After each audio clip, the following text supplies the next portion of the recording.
जय हिंद दोस्तों, मैं ओम प्रकाश लोधी माँ भारती अकेडमी में आज आपका फिर से स्वागत करता हूँ। वैद्युत आवेश एवं क्षेत्र का आज हम लोग 5वां लेक्चर पढ़ने जा रहे हैं, जो कि पिछले लेक्चर कूलाम के नियम पर आधारित है। आज हम लोग कूलाम के नियम का सदिश निरूपण सीखेंगे कि आखिर कि कूलाम के नियम को सदिश रूप में कैसे निरूपित किया जा सकता है। पिछले क्लास में हमने पढ़ा था दोस्तों कि अगर दो बिंदु आवेश Q1 और दूसरा बिंदु आवेश Q2 है तो दोनों बिंदु आवेश एक दूसरे पर बल आरोपित करते हैं और उस बल का मान होता है F बराबर 1/4 पाई एप्सिलॉन नॉट Q1 गुणा Q2 बटे R स्क्वायर होता था। यहाँ पे हम लोग देखते हैं दोस्तों कि चूंकि बल कौन सी राशि है, अदिश राशि, सदिश राशि है। अगर बल सदिश राशि है तो कूलाम के नियम के द्वारा जो प्राप्त वैद्युत बल है, जिसको कूलाम का बल भी कहा जाता है, उस बल को हम लोग को सदिश रूप में निरूपित करना ज़्यादा उत्तम होगा। ठीक है, तो आइए देखते हैं कूलाम के नियम का सदिश निरूपण। मान लेते हैं दोस्तों कि यहाँ पर दो बिंदु आवेश हैं, जैसे ये पहला बिंदु है Q1 और ये दूसरा बिंदु आवेश है Q2। ठीक है, ये दो बिंदु आवेश हैं Q1 और Q2। तो यहाँ पे हम लोग जानते हैं दोनों बिंदु आवेश एक दूसरे पर क्या करेंगी, बल आरोपित करेंगी। मान लेते हैं बिंदु आवेश Q2 पर बिंदु आवेश Q1 द्वारा जो लगने वाला बल है ये है F2। बिंदु आवेश Q2 पर लगने वाला बल किसके द्वारा, बिंदु आवेश Q1 द्वारा। इसको लिखते हैं हम लोग F21 सदिश। ठीक है, उसी तरह बिंदु आवेश Q1 पर लगने वाला बल कितना हो जाएगा, F1 हो जाएगा। किसके द्वारा, बिंदु आवेश Q2 के द्वारा लग रहे हैं, तो इसको लिखेंगे हम लोग F12 सदिश। तो इस तरह से आप जान पाते हैं कि बिंदु आवेश Q2 पर लगने वाला बल F21 सदिश होगा, बिंदु आवेश Q1 पर लगने वाला बल F12 सदिश होगा। ठीक है, देखो दोस्तों, यहाँ पर दोनों बलों को हम लोग अलग अलग लिखे हैं, एक को F21 सदिश लिखे हैं, एक को F12 सदिश लिखे हैं। इसका कारण ये है कि हालांकि बिंदु आवेश Q1 पर लगने वाला बल और बिंदु आवेश Q2 पर लगने वाला बल परिमाण में समान है, लेकिन यहाँ पर दिशाएं क्या हैं, विपरीत हैं। क्यों? क्योंकि बल एक सदिश राशि है, तो इसकी दिशा अगर इस ओर है तो इसकी दिशा इसकी विपरीत ओर है। ठीक है, तो यहाँ पर देखते हैं ये जो बल है F12 सदिश है और ये बल है F21 सदिश है। मान लेते हैं हम लोग एक रेफरेंस बिंदु लेते हैं, एक बिंदु O लेते हैं। इस बिंदु O से बिंदु आवेश Q1 की जो स्थिति सदिश है वो कितनी है, R1 सदिश है। ठीक है, इसकी दिशा इस ओर होगी। और इस बिंदु O से बिंदु आवेश Q2 की जो दिशा है वो है आप लोग की R2 सदिश। ठीक है, ये R2 सदिश है। तो यहाँ पर दोनों बिंदु आवेशों की बिंदु O के सापेक्ष स्थितियाँ कितनी है, Q1 की R1 सदिश और Q2 की R2 सदिश। अगर यहाँ पर मैं बिंदु आवेश Q1 से बिंदु आवेश Q2 की ओर एक विस्थापन सदिश लिखूँ, या उसको स्थिति सदिश भी कहा जाता है, तो वो क्या हो जाएगी हम लोग की R2 दो की ओर, कहाँ से, एक से, तो R21 सदिश। इसका मतलब होता है दोस्तों, ये बिंदु आवेश Q1 से बिंदु आवेश Q2 की ओर क्या होती है, स्थिति सदिश है। अब यहाँ पे सभी नामकरण को मैं नीचे लिख देता हूँ कि आखिर किसको क्या कहा जाता है। जैसे कि हम लोग बात करते हैं यहाँ पे F21 सदिश, तो F21 सदिश क्या होगा, बिंदु आवेश Q1 द्वारा Q2 पर आरोपित बल, बिंदु आवेश Q1 द्वारा Q2 पर आरोपित बल। दूसरा बात करते हैं F12 सदिश की, तो F12 सदिश क्या होगा दोस्तों, बिंदु आवेश Q2 द्वारा Q1 पर आरोपित बल है, तो ये हो जाएगा हम लोग का बिंदु आवेश Q2 द्वारा Q1 पर आरोपित बल। वैसे हम लोग स्थिति सदिश या विस्थापन सदिश की बात करते हैं। बिंदु O से बिंदु आवेश Q1 की स्थिति सदिश कितनी है, R1 सदिश है। अच्छा, बिंदु O से बिंदु आवेश Q2 की स्थिति सदिश कितनी है, R2 सदिश है। लेकिन अगर मैं बात करता हूँ कि बिंदु आवेश Q1 से बिंदु आवेश Q2 की ओर विस्थापन सदिश कितनी है, तो वो कितनी है हम लोग की R21 सदिश। ठीक है, ये कितनी है हम लोग की R21 सदिश। इसका मतलब क्या होगा, बिंदु आवेश Q1 से Q2 की ओर विस्थापन सदिश।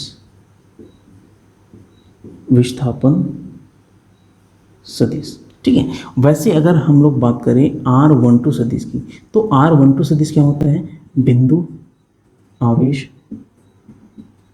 Q2 से Q1 की ओर विस्थापन सदिश बोलो या तो स्थिति सदिश बोलो, की ओर विस्थापन सदिश। अच्छा, यहाँ पर हम लोग एक और चीज़ सीखते हैं दोस्तों कि आखिर एकांक सदिश किसको कहा जाता है। तो एकांक सदिश क्या होता है, जैसे अगर मैं लिखता हूँ यहाँ पर R21 कैप, इसको बोलते हैं सदिश R21 की दिशा पर एकांक सदिश।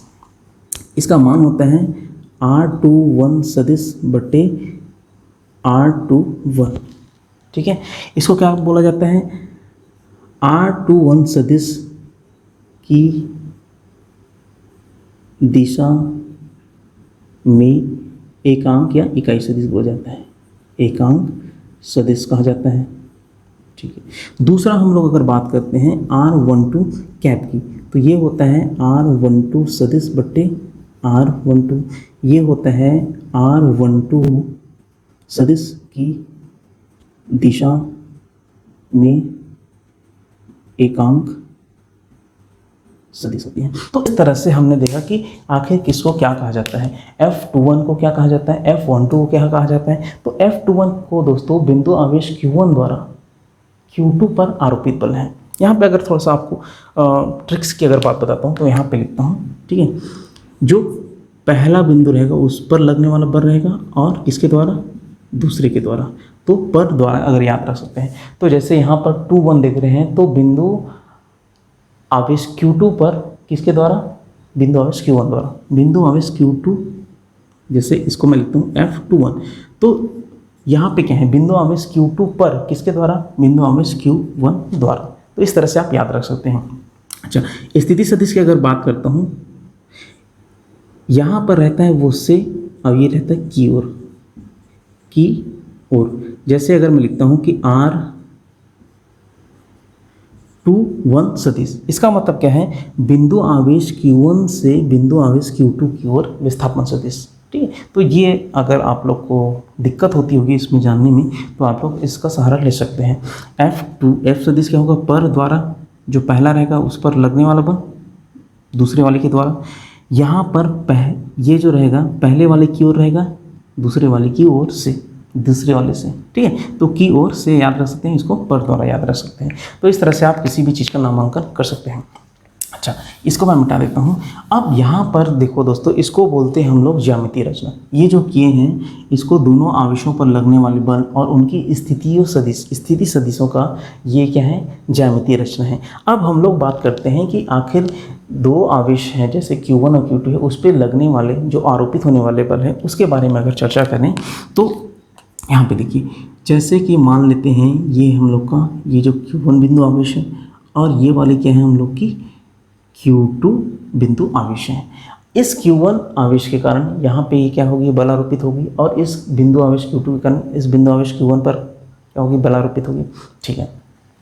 इसके बाद देखते हैं, यदि मान लेते हैं यदि Q1 व Q2 समान चिन्ह के हों, तो अगर मान लेते हैं कि Q1 और Q2 समान चिन्ह के हों, Q1 और Q2 अगर समान चिन्ह के हों मतलब Q1 गुना Q2, ये क्या हो जाएगा, ग्रेटर देन 0 हो जाएगा, ठीक है। समान चिन्ह के हो, तो अगर समान चिन्ह के हो तो यहाँ पर इस बिंदु आवेश Q2 पर लगने वाला बल Q1 के द्वारा वो कैसी होगी, उसको हम लोग ऐसे दर्शाएंगे, F21 सदिश बिंदु आवेश Q2 पर बिंदु आवेश Q1 के द्वारा लगने वाला बल। अच्छा, बिंदु आवेश Q1 पर लगने वाला बल हम लोग कैसे दर्शाएंगे, F12 सदिश बिंदु आवेश Q1 पर बिंदु आवेश Q2 के द्वारा लगने वाला बल क्या होगा, F12 सदिश। अच्छा, यहाँ पर स्थिति सदिश अगर हम लोग लिखना चाहें तो यहाँ पे क्या हो जाएगा, R21 सदिश हो जाएगा। कहाँ से कहाँ, बिंदु आवेश Q1 से बिंदु आवेश Q2 की ओर स्थिति सदिश हो जाएगी। अगर इसी दिशा में मैं एकांक सदिश को लिखना चाहूँ तो एकांक सदिश को मैं कैसे लिखूँगा दोस्तों, ये होती है इस दिशा में R21 कैप। अच्छा, एकांक सदिश के बारे में मैं आपको बताना चाहता हूँ, आखिर एकांक सदिश किसको कहा जाता है। तो एकांक सदिश दोस्तों, एकांक सदिश का महत्व क्या है। अब यहाँ पे बात करते हैं कि एकांक सदिश का महत्व क्या है। एकांक सदिश किसी भी सदिश की दिशा का विशेष उल्लेख करता है। अगर हम लोग को किसी सदिश की दिशा के बारे में बताना है तो वहाँ पर हम लोग क्या करेंगे, एकांक सदिश का यूज़ करेंगे। ठीक है, जैसे R21 कैप है, R21 कैप है क्या है, R21 सदिश की दिशा में एकांक सदिश है। अगर हम लोग को R21 सदिश की दिशा बतानी है तो हम लोग क्या लिखेंगे, R21 कैप और उसकी दिशा यहाँ पे निर्धारित कर देंगे। दूसरी अगर हम लोग देखते हैं R12 कैप की बात करते हैं तो यहाँ पे R12 कैप क्या होती है, R12 की दिशा में क्या होती है, वो एकांक सदिश होती है। ठीक है, और उसकी दिशा कैसी होगी, इसकी विपरीत होगी। अभी उसको नहीं लिखते, अभी हम लोग लिखते हैं कि R21 सदिश की दिशा में जो एकांक सदिश है वो इस ओर लग रही है। अच्छा, अब मान लेते हैं अगर ये बिंदु आवेश Q1 और Q2 दोनों क्या हैं, समान चिन्ह के हैं, अर्थात या तो दोनों धनावेश हैं या तो दोनों क्या हैं, ऋणावेश हैं। अगर वो धनावेश हैं या ऋणावेश हैं तो होती क्या है दोस्तों, यहाँ पे जो लगने वाला बल F21 सदिश है उसकी दिशा R21 कैप के अनुदिश होती है। तो यहाँ से हमको समझ आती है यदि Q1 और Q2 समान चिन्ह के हों तो क्या होती है, यहाँ पे F21 सदिश की जो दिशा होती है F21 R21 कैप के अनुदिश होती है। अच्छा, F21 सदिश का R21 कैप के अनुदिश होना हम लोगों को क्या बताता है, ये हमको ये बताती है कि इन दोनों आवेशों के मध्य यहाँ पे क्या हो रही है, प्रतिकर्षण हो रही है। तो F21 सदिश R21 कैप के अनुदिश होती है जो कि प्रतिकर्षण को दर्शाती है, जो कि प्रतिकर्षण को दर्शाती है। ठीक है, अच्छा, इसका मतलब है अगर ये दोनों आवेश समान चिन्ह के हो तो F21 सदिश R21 कैप के अनुदिश होगी और दोनों आवेशों में क्या होगी, प्रतिकर्षण होगी, और जो कि होना भी चाहिए। अगर सजातीय आवेश हैं उन दोनों को R दूरी पर रखा जाता है तो वो एक दूसरे को क्या करती हैं, प्रतिकर्षित करती हैं। इसके विपरीत अगर लेते हैं दोस्तों, यहाँ पर हम लोग दो बिंदु आवेश लेते हैं, जैसे ये है हम लोग का Q1 आवेश और दूसरा है हम लोग का ये हम लोग Q2 आवेश है। ठीक है, तो अगर यहाँ पर यदि हम लोग बात करें Q1 व Q2 समा विपरीत चिन्ह के हों, विपरीत चिन्ह के हों तो क्या होगा, अगर ये दोनों विपरीत चिन्ह के हों तो यहाँ पर क्या होगा, इस सदिश इस बिंदु आवेश पर, इस बिंदु आवेश द्वारा जो लगने वाला बल है वो कैसा होगा, इस दिशा में होगी, है ना, क्योंकि ये दोनों विपरीत चिन्ह में है। तो यहाँ पर जो लगने वाली बल है वो क्या हो जाएगी, F21 सदिश। अच्छा, इस बिंदु आवेश पर, इस बिंदु आवेश द्वारा जो लगने वाला बल है वो क्या हो जाएगा, F12 सदिश। ठीक है, अच्छा, यहाँ से यहाँ की जो स्थिति सदिश है उसको हम लोग जानते हैं वो कितना है, R21 सदिश। बिंदु आवेश Q1 से बिंदु आवेश Q2 की ओर विस्थापन सदिश। अच्छा, इसका एकांक सदिश अगर लिखें तो हम लोग एकांक सदिश कैसे लिखेंगे दोस्तों, ये R21 कैप, जैसे यहाँ पे लिखा है R21 कैप, किस कहाँ से कहाँ होगी, Q1 से Q2 की ओर एकांक सदिश है। ठीक है, अब यहाँ पे देखते हैं एक सदिश का एक नियम होता है दोस्तों, अगर मैं R21 को इस दिशा में लिख रहा हूँ तो विपरीत दिशा में अगर लिखना है तो इसको मैं -R21 कैप लिखूँगा। अगर R21 कैप इस दिशा में जा रही है तो इस दिशा में जिसको लिखेंगे वो हो जाएगी R21 कैप का माइनस। तो यहाँ पे R21 सदिश इस ओर लग रही है तो R21 कैप की दिशा इधर है तो -R21 कैप की दिशा किधर होगी, इसके विपरीत होगी। इसको अगर मैं लिखूँ ऐसे -R21 कैप ऐसे लिख सकता हूँ। तो यदि Q1 व Q2 विपरीत चिन्ह के हों, यदि Q1 व Q2 विपरीत चिन्ह के हो तो यहाँ पे क्या होती है, F21 की दिशा, F21 की दिशा किधर होती है, -R21 कैप की ओर होती है, -R21 कैप के अनुदिश होती है, -R2 कैप के अनुदिश होती है जो कि आकर्षण को बताती है, आकर्षण को दर्शाती है। ठीक है, तो जो कि क्या होती है, आकर्षण को दर्शाती है। तो इस तरह से हमने देखा कि दो बिंदु आवेश Q1 और Q2 जो एक दूसरे पर बल आरोपित करेंगे उसका सदिश निरूपण कैसे होता है। बिंदु आवेश Q2 पर लगने वाला बल इस बिंदु आवेश के कारण F21 सदिश इधर की ओर लगेगा और यहाँ पर बिंदु आवेश Q1 पर इसके द्वारा लगने वाला बल F12 सदिश इधर लगेगा। ये बात है जब दोनों समान प्रकृति के। ठीक है, स्थिति सदिश की बात हमने की थी। बिंदु O से बिंदु आवेश Q1 की स्थिति सदिश R1 सदिश, बिंदु O से बिंदु आवेश Q2 की सदिश कितनी होगी, R2 सदिश हो गए।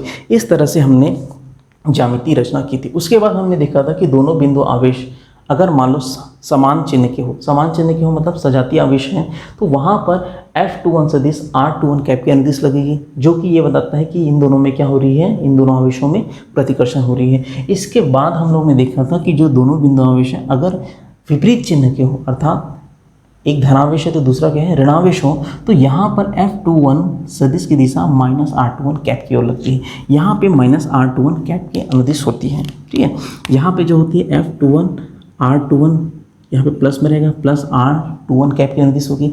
यहाँ पर F21 जो सदिश होती है -R21 कैप के अनुदिश होती है। तो यहाँ पर ये दोनों क्या बताती हैं, इन दोनों आवेशों में क्या हो रही है, आकर्षण हो रही है। यहाँ पे ये दोनों क्या बता रही है कि इन दोनों में क्या हो रही है, प्रतिकर्षण हो रही है।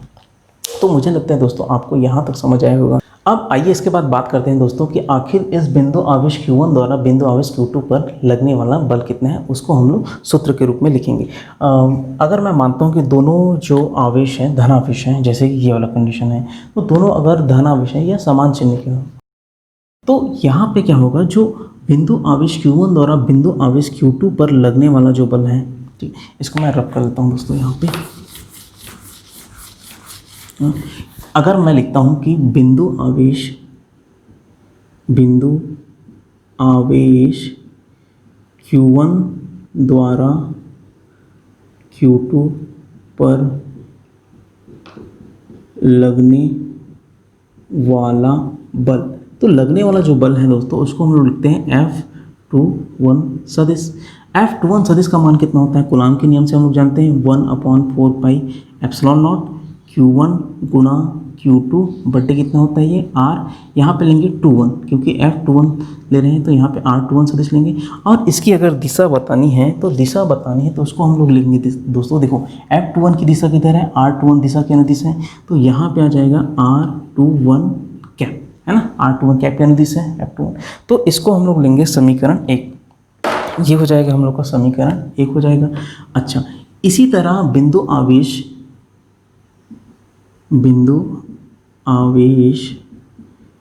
Q2 द्वारा Q1 पर लगने वाला बल,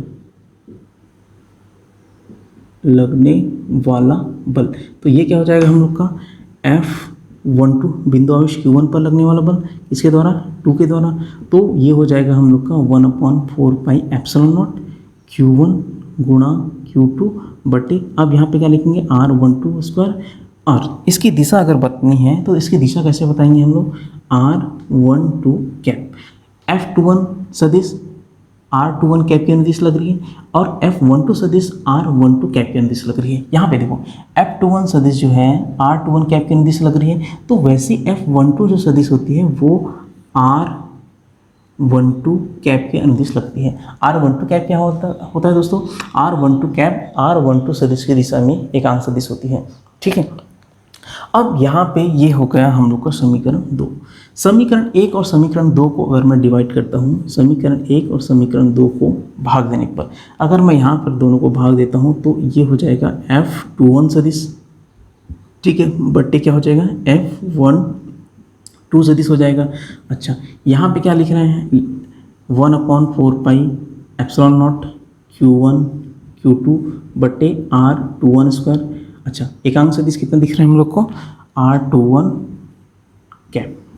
ठीक है, अब नीचे क्या लिखा है यहाँ पे 1/4 pi epsilon not Q1 Q2 बटे R12 स्क्वायर, और इसकी जो दिशा है वो है हम लोग की R12 कैप। यहाँ तक समझ आया आपको, बाकी सभी चीज़ें कट जाएंगी। ये ऐसा R21 सदिश की अगर बात करते हैं तो R21 की अगर बात लें, R21 सदिश ये होती है -R12 सदिश की, या अगर एकांक सदिश की बात करें तो R21 कैप बराबर होती है -R12 कैप, ये सदिश रूप में। लेकिन अगर इसी का हम लोग मापांक कर दें R21 सदिश का मापांक बराबर क्या हो जाएगा, R12 सदिश का मापांक होता है। ठीक है, ये किसके बराबर हो जाएगा, R। चाहे इसको आप लोग R21 ले लो या R12 ले लो, इसका मापांक करेंगे तो ये आएगा, इसका मापांक करेंगे तो ये आएगा। तो R21 और R12 दोनों क्या होती है, बराबर होती है। तो इसलिए ये भी यहाँ पे क्या हो जाएंगी, कैंसिल आउट हो जाएगी। बचेगी क्या यहाँ पे, R21 कैप और नीचे में क्या हो जाएगी, R12 कैप।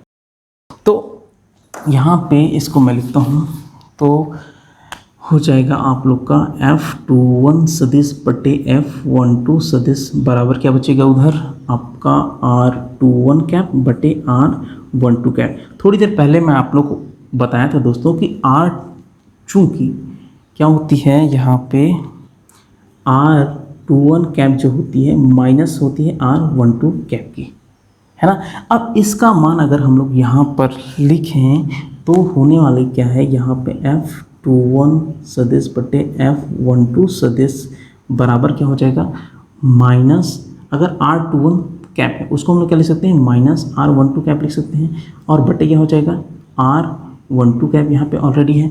ठीक है, दोनों यहाँ पे क्या हो जाएंगे, ये और ये कट जाएंगे तो बचेगा क्या यहाँ पे -1। -1 अगर बच रहे हैं तो इसी को मैं क्या लिख सकता हूँ, F21 सदिश बराबर क्या हो जाएगा, ये इधर जाएगा तो माइनस F12 सदिश। अर्थात कूलाम के नियम की तरह जो लगने वाला बल है, जिसको कूलाम का बल कहा जाता है या वैद्युत बल कहा जाता है, तो ये जो कूलाम का नियम है न्यूटन के तृतीय नियम को क्या करती है, निरूपित करती है। ठीक है, तो इस तरह से हम लोग समझें कि आखिर दो बिंदु आवेश हैं, वो एक दूसरे पर बल आरोपित करेंगी। तो ये जो बल आरोपित करेंगी इसका सदिश निरूपण आखिर कैसे किया जाता है। अगर दोनों धनावेश हैं तब क्या होगा, और दोनों ऋणावेश हैं तो तब क्या होगा।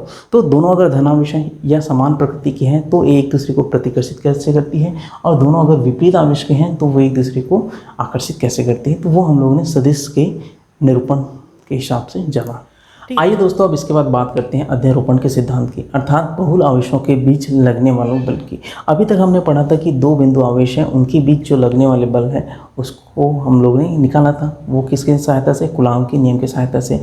अब कूलाम के नियम की सहायता से हम लोग बहुल आवेशों मतलब दो से अधिक आवेशों के मध्य लगने वाले बल को हम लोग निकालेंगे। जैसे कि एक एग्जाम्पल के तौर पर अगर मैं लेता हूँ कि 3 आवेश हैं, एक है Q1 आवेश, ठीक है, दूसरा है Q2 आवेश और तीसरा है Q3 आवेश। तो 3 आवेश हैं, तो क्या होगा यहाँ पे तीनों आवेश एक दूसरे पर बल आरोपित करेंगे।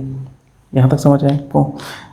अब यहाँ पे अगर देखते हैं हम लोग इस बिंदु आवेश Q1 पर लगने वाले कुल बल की अगर हम लोग गणना करनी है तो हम लोग कैसे करेंगे दोस्तों, यहाँ पर इस बिंदु आवेश Q2 को Q1 से मिला देंगे और इस बिंदु आवेश Q3 को Q1 से मिला देंगे। अब बिंदु आवेश Q2 के कारण बिंदु आवेश Q1 पर जो लगने वाले बल का मान है वो किधर होगी, इन दोनों बिंदु आवेशों को मिलाने वाली रेखा के अंदिश इधर होगी। मान लेते हैं कि सभी समान प्रकृति के हैं, तो ये क्या हो जाएगी, इस बिंदु आवेश Q1 पर लगने वाला बल किसके द्वारा, बिंदु आवेश Q2 के द्वारा। उसी तरह बिंदु आवेश Q3 द्वारा बिंदु आवेश Q1 पर जो लगने वाला बल है वो क्या हो जाएगी, इन दोनों बिंदु आवेशों को मिलाने वाली रेखा के अंदिश बाहर की होगी। तो ये क्या हो जाएगी, बिंदु आवेश 1 पर लगने वाला बल किसके द्वारा, बिंदु आवेश 3 के द्वारा। यहाँ तक आपको समझ आएगा। मान लेते हैं स्थिति सदिश अगर लेते हैं, जैसे कि इस बिंदु O से अगर Q2 की स्थिति सदिश लेते हैं तो वो कितनी है, R2 सदिश, है ना। इससे यहाँ की स्थिति सदिश कितनी है, R3 सदिश, और इस बिंदु O से जो Q1 की स्थिति सदिश है वो कितनी है, R1 सदिश है। ठीक है, यहाँ पे स्थिति सदिश हम लोग को मिलता है। अगर मैं बात करूँ कि बिंदु आवेश Q2 से Q1 की स्थिति सदिश या विस्थापन सदिश की अगर बात करूं तो वो क्या हो जाएगी हम लोग की, R1 बिंदु 1 की ओर, कहाँ से, 2 से, तो बिंदु आवेश Q2 से बिंदु आवेश Q1 की ओर स्थिति सदिश हो जाएगी। उसी तरह बिंदु आवेश Q3 से बिंदु आवेश Q1 की जो स्थिति सदिश है वो क्या हो जाएगी हम लोग की, R13 सदिश। यहाँ तक समझ आया आपको। अच्छा, इस दिशा में अगर मैं एकांक सदिश की बात करूँ तो इस दिशा में एकांक सदिश क्या हो जाएगी, R12 कैप हो जाएगी, और इस दिशा में एकांक सदिश क्या हो जाएगी, R13 कैप। इतना हम लोग जान चुके हैं पहले से। अब यहाँ पर बिंदु आवेश Q1 पर दो बल लग रहे हैं, एक है F1 सदिश और दूसरा है F13 सदिश। अब दो सदिशों के बीच अगर हम लोग परिमाण निकालना है ना, अब इन दोनों सदिशों का आखिर कुल बल कितना लग रहा है, तो हम लोग समांतर चतुर्भुज के नियम से निकाल सकते हैं, सदिशों के समांतर चतुर्भुज के नियम से।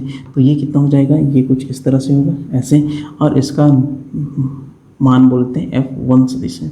तो यहाँ पर अध्यारोपण का सिद्धांत क्या कहता है, अध्यारोपण का सिद्धांत ये कहता है कि किसी आवेश पर, जैसे Q1 आवेश है, अन्य आवेशों द्वारा जैसे Q2 और Q3 आवेश है द्वारा लगने वाला बल उन आवेशों पर लगे उस आवेश, मतलब ये जो Q1 आवेश है इस पर Q2 और Q3 आवेश द्वारा लगे सभी बलों के सदिश योग की क्या होगी, बराबर होगी। इसे ही अध्यारोपण का सिद्धांत कहते हैं। अब यहाँ पर सिर्फ दो ही आवेश नहीं है, यहाँ पर दो से अधिक आवेश है। अगर दो से अधिक आवेश हैं तो सभी आवेश एक दूसरे पर क्या करेंगे, बल आरोपित करेंगे। अब अगर हम लोग मान लेते हैं कि बिंदु आवेश Q1 पर हम लोग को बल की गणना करनी है, तो हम लोग देखेंगे कि इस बिंदु आवेश Q1 पर बिंदु आवेश Q2 भी बल आरोपित कर रही है, जिसका मान कितना है, F12 सदिश है। और इस बिंदु आवेश Q1 पर बिंदु आवेश Q3 भी एक बल आरोपित कर रही है, जिसका मान है F13 सदिश। अब इन दोनों सदिशों का अगर हम लोग रिजल्ट परिमाण ले लें तो वो हम लोग क्या हो जाएगी, बिंदु आवेश Q1 पर लगने वाला कुल बल हो जाएगा, जो कि है F1 सदिश हो जाएगा। ये समांतर चतुर्भुज के नियम से निकलती है दोस्तों, ऐसे कुछ इस तरह से, ठीक है। तो यहाँ पर जो F1 सदिश होने वाला है, F1 सदिश ये किसके बराबर होगा, इस बिंदु आवेश पर लगने वाले सभी बलों के सदिश योग के बराबर, ठीक है। तो ये हो जाएगा F12 सदिश प्लस F13 सदिश हो जाएगा। यहाँ तक समझ आया। अब F12 सदिश को हम लोग कैसे निकालेंगे, F12 सदिश, F12 सदिश ये हो जाएगा हम लोग का 1/4 पाई एप्सिलॉन नॉट Q1 गुणा Q2 बट्टी क्या हो जाएगा, R12 स्क्वायर। अच्छा, इसकी स्थिति सदिश अगर लिखना है तो मैं कैसे लिखूँगा, इस R12 सदिश की दिशा में एकांक सदिश कितना है हम लोग का, R12 कैप। ये इसको हम लोग समीकरण 1 देते हैं, इसको हम लोग समीकरण 2 देते हैं। इसके बाद अगर मैं बात करूं F13 सदिश की, तो इसका मान कितना हो जाएगा, 1/4 पाई एप्सिलॉन नॉट Q1 गुणा Q2 बट्टे R13 का स्क्वायर। और यहाँ पे जो एकांक सदिश लगेगी उसका मान आ जाएगा R13 कैप। ये हो जाएगा हम लोग को समीकरण 3। अब यहाँ पे क्या करेंगे, समीकरण 2 और समीकरण 3 से F12 सदिश और F13 सदिश का मान समीकरण 1 में रखेंगे।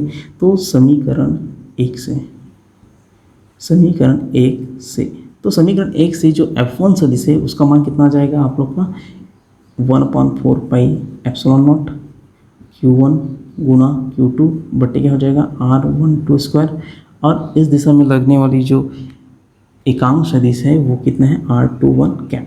अच्छा, प्लस कितना हो जाएगा, ये 1/4 पाई एप्सिलॉन नॉट Q1 गुणा Q2 बट्टे हो जाएगा R13 स्क्वायर। और इस दिशा में लगने वाली एकांक सदिश है R13 कैप। तो इस तरह से क्या करते हैं हम लोग, किसी भी बिंदु आवेश पर किसी अन्य आवेशों द्वारा लगने वाले कुल बल की गणना कर सकते हैं।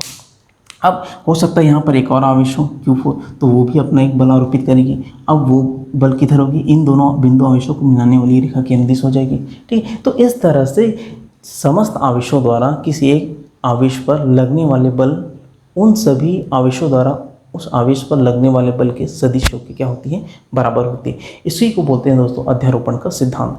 तो अगर दो बिंदु आवेश हैं तो सिंपल कूलाम ने जो नियम दिया था उस हिसाब से हम लोग निकाल सकते हैं, और वो कितना होता है, 1/4 पाई एप्सिलॉन नॉट Q1 गुणा Q2 बटे R स्क्वायर। लेकिन दो से अधिक आवेश हैं तो उन सभी आवेशों द्वारा किसी एक आवेश पर लगाए गए बल का सदिश योग कर देंगे, ठीक है। तो इसको बोलते हैं अध्यारोपण का सिद्धांत। आज का लेक्चर हम लोग यही खत्म करते हैं दोस्तों। मैं उम्मीद करता हूँ कि कूलाम का नियम का सदिश निरूपण और अध्यारोपण का सिद्धांत आपको समझ आया होगा। बाकी का टॉपिक हम लोग नेक्स्ट लेक्चर में पढ़ने जा रहे हैं।